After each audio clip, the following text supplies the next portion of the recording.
Assalamualaikum warahmatullahi wabarakatuh. Halo semuanya, saya Arnita Sari dari Prodi Pendidikan Bahasa Inggris semester 6B. Pada video kali ini kita akan membahas dua artikel yang sudah direview.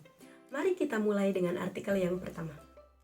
Artikel pertama berjudul Linguistic Landscape in Museum Radia Pustaka Surakarta oleh Gunawan Widianto, dipublikasikan di Proceedings Seminar Nasional Linguistik dan Sastra atau Semantics.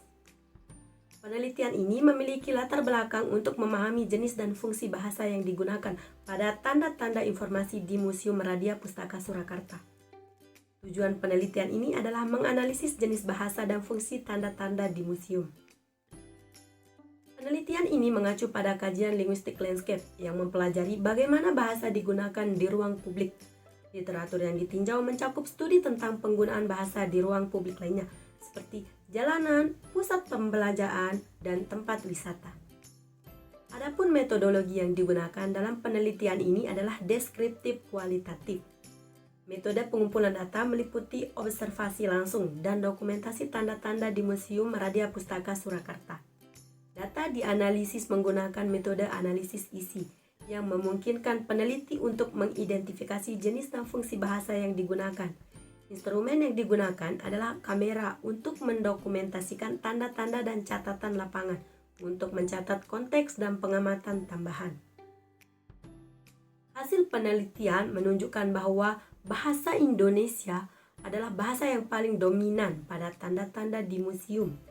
Namun, ada juga penggunaan bahasa Inggris dan Jawa untuk fungsi-fungsi tertentu. Misalnya, bahasa Inggris digunakan pada tanda-tanda ditujukan untuk wisatawan internasional. Sementara bahasa Jawa digunakan pada tanda-tanda yang berkaitan dengan warisan budaya lokal.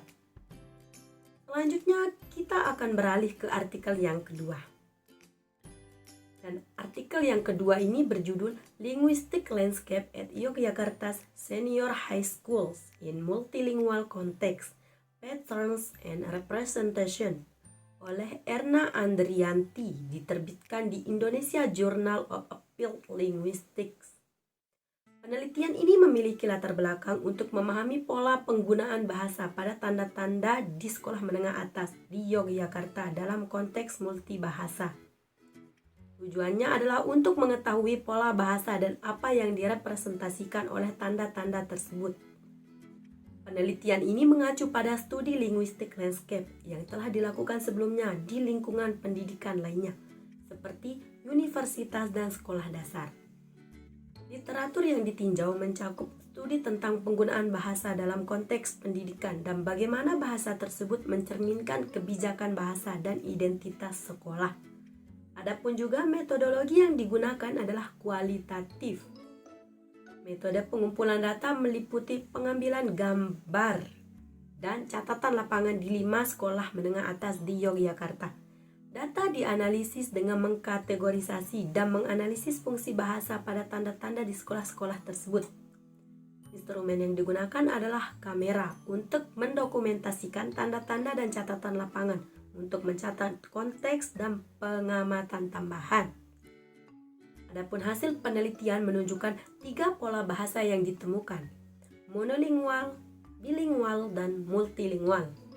Bahasa Indonesia adalah bahasa yang paling dominan, digunakan pada sebagian besar tanda-tanda di sekolah.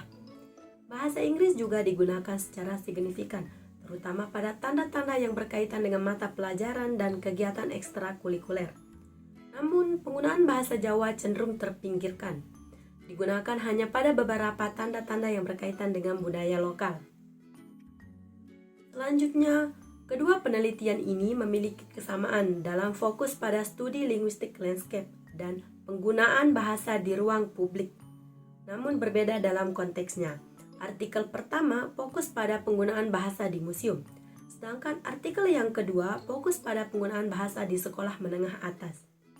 Kedua penelitian ini menunjukkan bagaimana bahasa digunakan untuk mencerminkan fungsi dan tujuan institusi masing-masing, serta bagaimana bahasa tersebut mencerminkan identitas dan interaksi sosial di ruang publik.